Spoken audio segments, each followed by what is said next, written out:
Hapa ni Shaka mzima, buheri wa afya mtazamaji wa EATV. Karibu sasa katika kurasa dakika chache za kukufahamisha machache katika mengi yaliyofika mezani kwetu kwa Jumatatu ya leo. Wananchi wa Kenya leo wamepiga kura kuwachagua viongozi wa nchi hiyo watakaoongoza nchi hiyo kwa miaka 5 ijayo, ambapo katika shughuli ya upigaji kura jumla ya Wakenya milioni 14.3 wamepiga kura kuwachagua viongozi wao.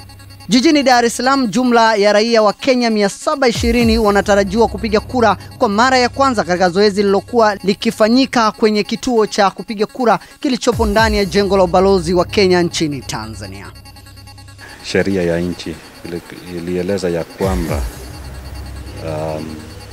utapigia kura mahali penye ulijiandikisha. Kama ulijiandikisha hapa Dar es Salaam, utapigia hapa Dar es Salaam na la sio tuseme Kenya. Unaona hata kama sikuwa ni wewe unaona kwamba tayari wana picha yangu na iko na jina yangu pale. Kwa hivyo nimeona wameweka utaratibu vizuri, hata uelekezi nikilinganisha, isipokuwa siku zingine nilikuwa napigia Kenya, nikilingana zingine unaona wamejipanga vizuri. Sijapata changamoto lolote sababu tulikuwa tumepata mafunzo ya kutosha kutoka kwa watu wa IPC, so sijapata changamoto lolote. Unaona tumelicha ya kuwa na line mrefu lakini tumepikwa vizuri tu. Katika uchaguzi huo, kinyang'anyiro kikubwa kipo katika nafasi ya urais, ambapo waziri mkuu wa Kenya Raila Odinga na naibu waziri mkuu Uhuru Kenyatta wanatarajiwa kutoana jasho, licha ya kuwepo kwa wagombea wengine 6 wanaowania kumrithi Rais Mwai Kibaki anayemaliza muda wake. Tuendelee na kurasa.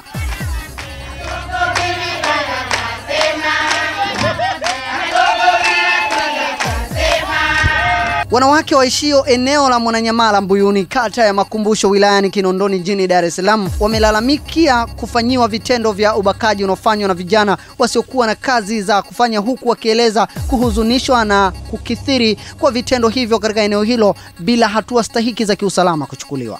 Wanawake hao wametoa kilio hicho mbele ya viongozi wa kata ya Makumbusho, huku wakiitaka serikali ya Tanzania kuhakikisha kuwa inaepusha vijana kukaa bila kazi maalum ili kuwaondoa katika fikra za kujihusisha na vitendo vya uhalifu ikiwemo ubakaji.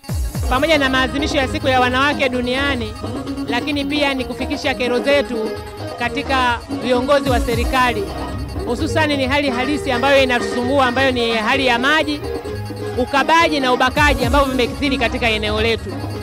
Kwa hiyo leo tuko hapa kwa ajili ya kutafuta mbinu na kuweka mikakati ya kuweza kuhakikisha wanawake wa mtaa huu hawatabakwa, lakini pia wataweza kwenda kuchoma sindano kwa wakati ambazo watakuwa wameandikiwa Mwananyamala hospitali, kwa sababu hawatakuwa na vitisho tena njiani vya kukabwa, kutishiwa kuibiwa majumbani na njiani wanapotembea. Mimi ni mwakilishi wa wananchi, sawa, na ni wajibu wangu kuchukua haya yote, na baada ya kuyachukua haya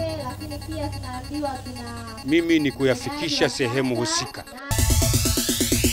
Tumalizie kurasa kwa hili.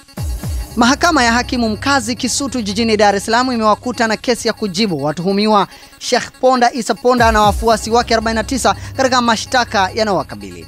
Akitoa uamuzi huo, hakimu Victoria Nongwa amesema kuwa mahakama imeridhishwa na ushahidi uliotolewa na mashahidi 17 kwa upande wa mashitaka, ambapo sasa watuhumiwa wataanza kujitetea kuanzia Machi 6 na 7 mwaka huu kujibu kesi inayowakabili.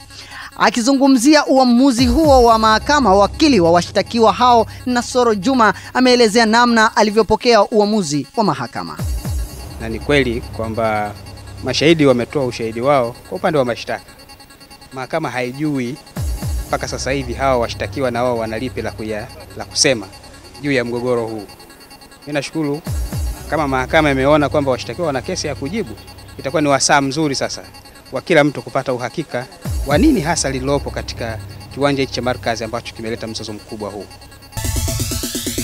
Tumekufungulia na kukufungia kurasa kwa hayo machache katika yale mengi yaliyofika mezani kwetu kwa hii leo. Kesho, je, kuna nini? Tafadhali usikose kuangalia dakika chache za kurasa. Kwa niaba ya wote walioshiriki kuletea kurasa, mimi ni Noah Laltaika na kutakia wakati mwema.